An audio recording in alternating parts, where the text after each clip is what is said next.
Boa noite, meu nome é Bruno Henrique e esse é o vídeo explicativo das respostas do projeto de análise de algoritmo.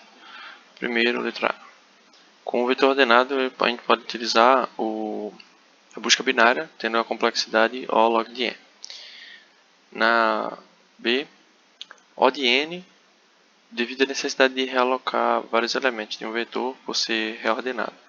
Um exemplo seria na remoção do primeiro elemento, onde todos os elementos do resto do vetor têm que ser movidos de uma posição. Letra C. O O log de n para chamar o elemento, mais O de n para removê-lo, gerando a complexidade O de n. Segundo, pois qualquer busca por uma chave precisa ser feita percorrendo-se o vetor inteiro. Assim, no pior caso, uma busca em árvore é executada em tempo linear na quantidade de nós, do mesmo jeito que uma busca numa lista. Sendo assim, considerando a altura da árvore h igual ao número de elementos n de um vetor, a busca tem a complexidade O de n, por se tratar de uma busca linear. Terceiro, como cada nó tem no máximo 2 filhos, dado uma árvore binária de altura h com n nós, sabemos que n é maior ou igual a, no caso essa fórmula aqui, 2 elevado a h mais 1 maior ou igual a n mais 1. Se a gente aplicar o log em ambos os lados, a gente fica com essa fórmula, o que significa que a altura é ômega log de n. No quarto, o laço duplo do algoritmo insertion sort pode dar uma dica da complexidade, que seria O de n ao quadrado.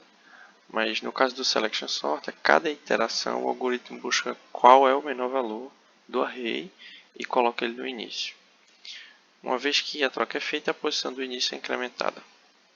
Como o algoritmo sempre verifica todos os itens do subvetor, não tem muita diferença entre o melhor e o pior caso do selection sort. Já no heap sort, ele consiste em basicamente 3 passos. Montar um max heap ou min heap, depende da abordagem. Aí troca o A1 pelo AN, pois o maior elemento sempre será o último elemento do heap. O maior ou menor, né? E o terceiro passo, diminuir o tamanho do heap e repetir o processo. Quinto, dado um vetor com n elementos, temos que T de n é o número de comparações feitas pelo quicksort, no pior caso. Ou seja, o pior caso é quando o vetor está em ordem decrescente e nós escolhemos o maior como pivô. Então haverá uma divisão, de um lado vai ter um elemento e o outro vai ter n-1 elementos. Como a divisão faz n-1 comparações, pode-se dizer que T de n obedece à recorrência. T de n igual a n-1 mais T de 0 mais T de n-1.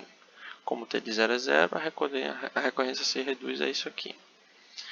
Simplificando, a gente chega em n vezes n-1 sobre 2. Logo, T de n é igual a O de n ao quadrado no pior caso. Sexto, o quicksort costuma ser a melhor escolha na prática, pois o tempo de execução esperado é de θ n log de n. E as constantes escondidas em θ n log de n são bem pequenas. Esse algoritmo também faz uso do paradigma de divisão e conquista, do mesmo jeito que o merge sort. Além do quicksort ocupar consideravelmente menos espaço em memória, pois não precisa de um array temporário para realizar a ordenação. Essa foi a parte 1. Agora a parte 2 do projeto. Primeiro quesito. A técnica de divisão e conquista é composta por 3 passos. Né? A divisão, que tem que ser feita a divisão do problema, como original, em problemas menores. A etapa da conquista, que é resolver cada um desses problemas menores recursivamente. E a terceira etapa, que é a combinação dos resultados desses problemas menores para gerar a solução do problema maior. Um dos algoritmos que usam o método de divisão e conquista é busca binária. Ela divide a instância em duas menores e resolve uma delas. a fase de combinação é vazia. Aqui tem um exemplo de uma árvore usando divisão e conquista, né? Como dito, os algoritmos de divisão e conquista são divididos em 3 etapas. Um dos métodos para calcular a complexidade desse tipo de algoritmo é, digamos que a complexidade pode ser dividida da seguinte forma: T de n é igual a dividir n mais conquistar n, mais combinar n. Ou seja, a complexidade total seria a soma das complexidades das etapas. Se o problema for dividido em A subproblemas, cada um com 1 sobre b do tamanho original, então a gente pode dizer que a complexidade seria C de n igual a vezes T de n sobre b. Ou seja, o número de subproblemas vezes a complexidade de cada resolução.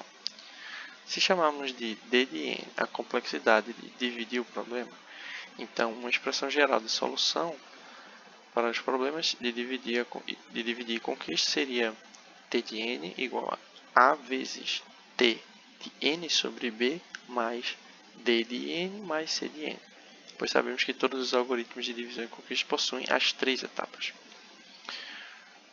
Segundo, a redução de problemas é utilizada em análise de algoritmo quando queremos resolver um problema A e temos um problema B, cuja solução já é conhecida.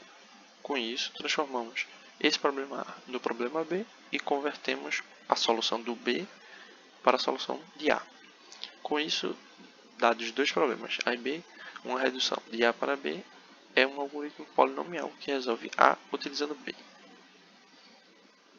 Exemplo, a seleção do késimo mínimo pode ser reduzida ao problema de ordenação, ou seja, ordenamos o vetor e achamos o késimo mínimo elemento desse vetor. No terceiro, a classe P é formada por problemas de decisão tratáveis, isto é, que podem ser resolvidos por um algoritmo polinomial. Exemplo de P. Dado uma rede de inteiros e um inteiro k, existe dentro do array algum elemento maior que k, trata-se de um problema P, pois a solução pode ser descoberta em O de n. A classe NP é formada por problemas de decisão que possuem um verificador polinomial para a resposta sim. NP denota o conjunto de linguagens que podem ser aceitas em tempo polinomial por uma máquina de Turing não determinística. Um exemplo de NP. Dado uma array de inteiros e um inteiro k, existe dentro do array um grupo de elementos cuja soma seja igual a k. Trata-se de um problema NP, pois a solução pode ser checada rapidamente, porém não existe um algoritmo para achar a resposta que não cresça exponencialmente com os números de elementos. Então, quanto maior o tamanho do vetor, a complexidade aumenta exponencialmente. Quarto.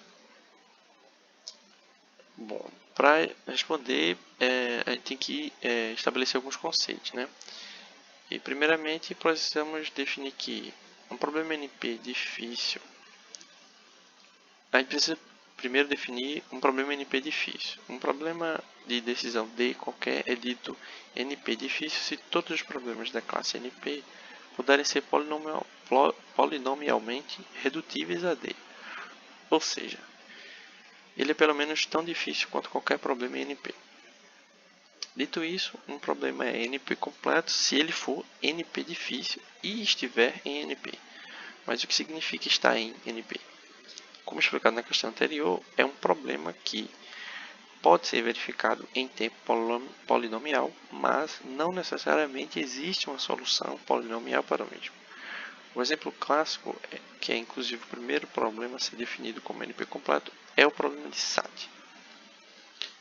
E aí onde entra uma das maiores, se não a maior questão de informática teórica, que é a pergunta: P é igual a NP?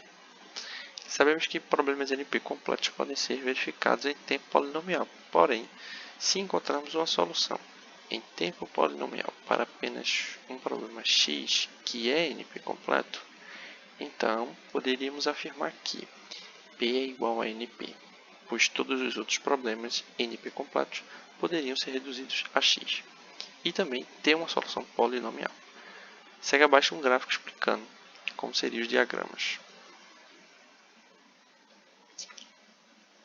Aqui o grupo do NP completo, né, fazendo interseção com o NP difícil,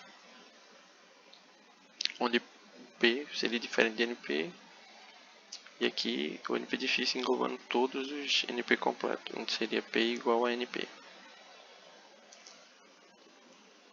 E por que o SAT é NP completo?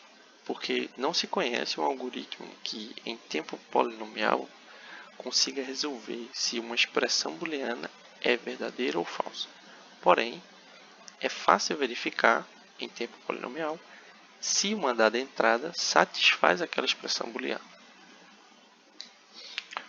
Quinto, é verdadeira a proposição, pois se vamos utilizar a solução de B para resolver o problema A, e B é um problema de decisão tratável resolvido por um algoritmo polinomial determinístico, A vai ser resolvido por um algoritmo polinomial determinístico, se tornando um problema simples, tratável, do tipo P.